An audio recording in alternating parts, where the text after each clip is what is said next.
Hello, everyone. Happy Monday. I hope you enjoyed the beautiful weather this weekend. It was so wonderful. I'm actually sitting in my backyard recording this right now. I hear this coming week is going to be really cold, so that's a sort of a bummer when we think about how nice it was, right? Okay, so what we're going to talk about right now, this video is going to be broken into two parts. You're going to watch me now. I'm going to talk about. Sorry, my son's blowing bubbles. Um, I'm going to talk about the election of Abraham Lincoln, and then have you pause the video and go read the attached article that's attached to the assignment, and then come back and finish the video. So there'll be two parts to this. So the first part is I want to talk about the election of Abraham Lincoln. Abraham Lincoln ran and was a Republican. He was nominated by the Republican Party. He ran against Frederick Douglass, who was no, not Frederick Douglass, wrong Douglass. Stephen Douglas, very different than Frederick Douglass. He ran against Stephen Douglas, who was running as a Democrat, and then there were two other candidates running. And I'm actually gonna go to share screen here because I do not have all these details memorized, and I'm gonna show you their names because there's a lot of different words here, right? And okay, so Stephen Douglas was the Democratic candidate, and then the Southern Democrats held a convention, and they nominated John C. Breckinridge to run as president, and the 1860 Constitutional Union Convention nominated John Bell of Tennessee. So this brings me to an interesting point, which I do feel like if we were in school, I feel like this maybe would have come up more. And I know the kinds of questions you guys ask. So I think you would have probably at some point asked this, like the question, Miss Ryan, what's a Whig? Like, what's a Whig? That was a party that we had. There was the Whig Party, WHIG, and you would have wanted to know about the different political parties. And I would have really honestly said I'm not totally sure, because if you can see this screen here are some of the political parties that existed in the 1800s that no longer exist. So now we mainly talk about Republicans, we talk about Democrats. We have the Tea Party as part of our conversation. I feel like these bubbles are like a background. Like I've put like a Zoom background of me, like, I don't know, in a club. Where do bubbles? With a 3-year-old? Well, that's what it is. Anyway, we have the Republican, we have the Democrat, we have the Tea Parties, a party people talk about, the Green Party. So we have a few other sort of fringe parties besides the two main parties. And this was similarly true in the 1800s, although they were not considered probably as fringe as they are today. So they weren't as sort of outside. So on the screen here, I have the little article that's Extinct Political Parties of the 1800s. The Federalist Party, the Jeffersonian Republican Party, the National Republican Party, the Anti-Masonic Party, the Whig Party, the Liberty Party, the Free Soil Party, the Know Nothing Party, the Greenback Party. So a lot of different parties that do not exist anymore. I am not a scholar of early 1800s political history, so I don't know a ton of details about all of those, but just seeing that list of different extinct political parties should help you understand why the ticket for the presidency in 1860 was split 4 ways. So we had these 4 people running: Lincoln, Douglas, I have this pulled up because I keep Breckinridge, and Bell, who all had varying different stances on slavery. As you can imagine, I'm going to go back to my screen and get off split screen. The nominee who had the most anti-slavery stance was Lincoln. So once again, I'm sure you can imagine that the southern states did not support him at all. He did win the election, not by a lot, and that's because there were 4 different people running, so it didn't take a ton to get the majority vote and the most number of electoral college votes. So he won. This, of course, was a cue to the South that their way of life, being the slavery way of life, and their desire to keep that as their way of life, was in grave danger. So he was elected in November of 1860, and by his inauguration in January of 1861, I actually think it might have been early February. I feel like I read that, but winter of 1861, early winter 1861. By that time, the Confederacy had already been formed. So as we know, leading up to his election, there was a lot of discontent through a variety of compromises that were tried to be reached regarding slavery, but no one actually answered the question of who determines whether or not, who decides the question of slavery. And the northern states were continuing to feel like it was very immoral and unethical, and the southern states were continuing to be worried about their ability to continue their way of life without slavery.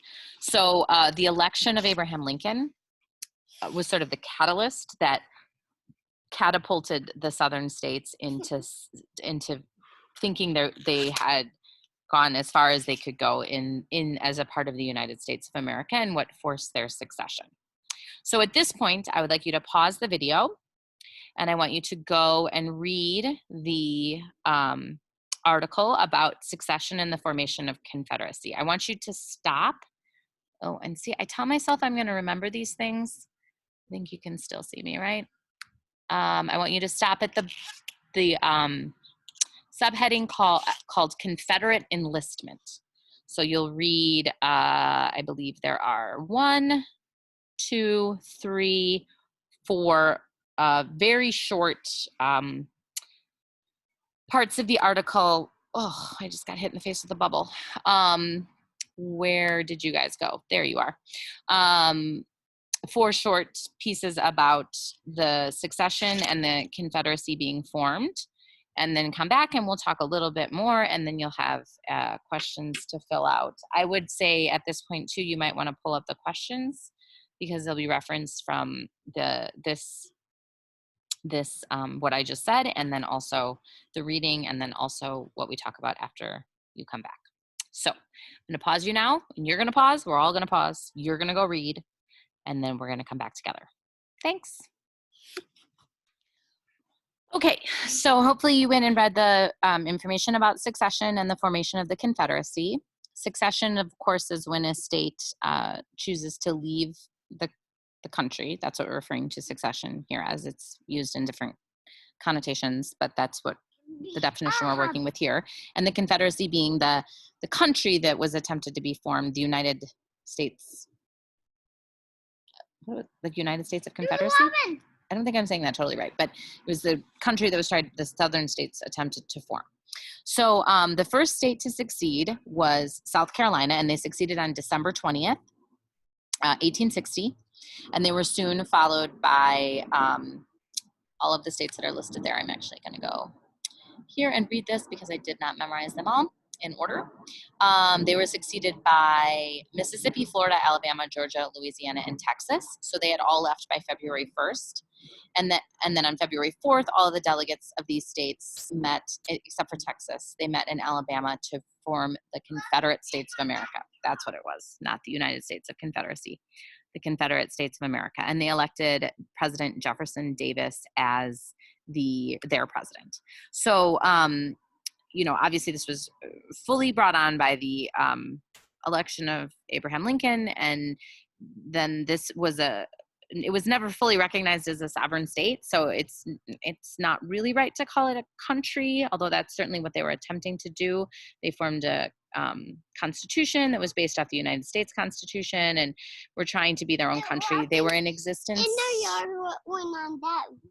The robin in our yard went on that roof. Thanks, buds.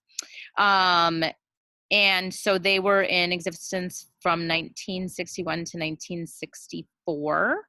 And 1965, I'm saying 19, you guys, 1861 to 1865, 4 years. And the Confederacy of the United States, did I say it right? Oh my gosh, you guys, what is wrong with my brain? I swear I know this stuff. They formed the Confederate States of America. It just does not sound right to me for some reason. The Confederate States of America lasted for not very long, and with the end of the Civil War, in which the Confederacy did suffer a very, pretty gruesome defeat by the time it was all said and done, they disbanded. So it was never, I mean, it was, it depends on who you ask. I'm sure the people of the Confederacy felt like they had formed a country. It was never really recognized as a sovereign state because of the ongoing Civil War. How do you make ice? So that's that, right? Abraham Lincoln is elected. He is anti-slavery. The South, they begin to secede. They call constitutional conventions to secede from the United States, and they form the Confederacy, and they form their own constitution, and they form their own army, and we are moving quite quickly towards the Civil War happening. That's how it all went down, guys. I want you to remember too, I think it sounds crazy to us at this point in our nation's history to imagine this happening.